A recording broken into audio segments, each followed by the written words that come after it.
Sales யார் வேணாலும் அதிகமாக பண்ணியிருக்கட்டும், ஆனால் பர்ஃபார்மன்ஸ் அண்ட் ரிலையபிலிட்டி வைஸ் பார்க்குறப்போ இந்த செக்மெண்ட் வின்னர் ஹோண்டா அமேஸ் தான். ஹோண்டா அமேஸ் இந்த காரை டெஸ்ட் எக்ஸ்பீரியன்ஸ் பண்ணதில் நம்மளுக்கு கிடைச்ச ஃபீலை இப்போ நம்ம ஷேர் பண்ணலாம். அதுக்கு முன்னாடி இந்த கமெண்ட் வந்து எல்லா வீடியோலையுமே வருது, ஏன்னா எப்போ பார்த்தாலும் தூங்குற மாதிரியே இருக்குது மூஞ்சி அப்படின்னு. மாதிரியெல்லாம் இல்லை, எல்லாம் ஒரிஜினல் தான். டே டைமில் ஸ்டுடியோ போயிட்டு நைட் டைமில் வீடியோ எடுத்தால் அப்படி தான் இருக்கும். நீங்கள் பாருங்கள், நைட்டு 3 மணி ஆகுது. சரி, ரைட்டு, அந்த கதையை விடுங்க.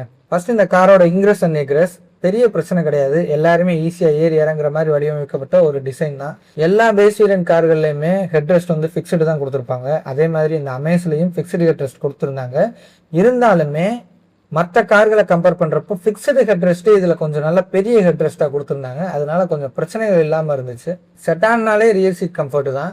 சீட்டோட குஷனுமே நல்ல ஒரு ப்ரீமியமாக கொடுத்துருந்தாங்க. சீட்டுமே பார்க்க நல்லா பெருசாக தெரிஞ்சிச்சு. உங்களுக்கு டோர் பேட் வரைக்குமே சீட்டு நல்லா கர்வாக வளைச்சு கொடுத்துருந்தாங்க. ஆனால் உட்காந்து பார்க்குறப்போ 3 பேர் உட்கார முடியுமான்னு கேட்டால், வெல் பில்டட் அடல்ட்டாக இருந்தால் 2 பேர் தான் உட்கார முடியும். மீடியம் பில்டடாக இருந்தால் 2 பேர் உட்காந்து நடுவில் ஒரு சின்ன குழந்தைங்கள வச்சுக்கலாம்.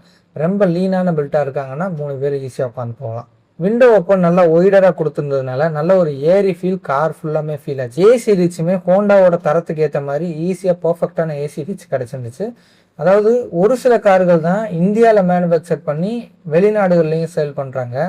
அதில் ஒன் ஆஃப் த கார் வந்து இந்த ஹோண்டா அமேஸ். இதையே இப்போ நான் சொல்கிறேன்னா, இந்தியாவில் மேனுஃபேக்சர் ஆகி வெளிநாடுகளுக்கு எக்ஸ்போர்ட் ஆகுதுன்னா அப்போ அதே குவாலிட்டி இந்தியாவிலையுமே நம்மளுக்கு கிடைக்கும். Rear seat comfort okay.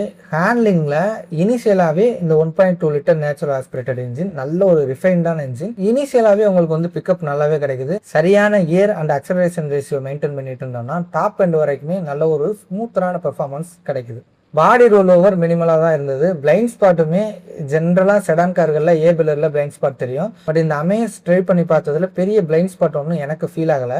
நல்ல ஒரு பேலன்ஸ்டான சஸ்பென்ஷன் செட்டப் பண்ணியிருக்காங்க. சிட்டிக்குள்ளே யூஸ் பண்ணுறப்போ நல்ல ஒரு ஸ்மூத்தராக எக்ஸ்பீரியன்ஸ் ஆகுது.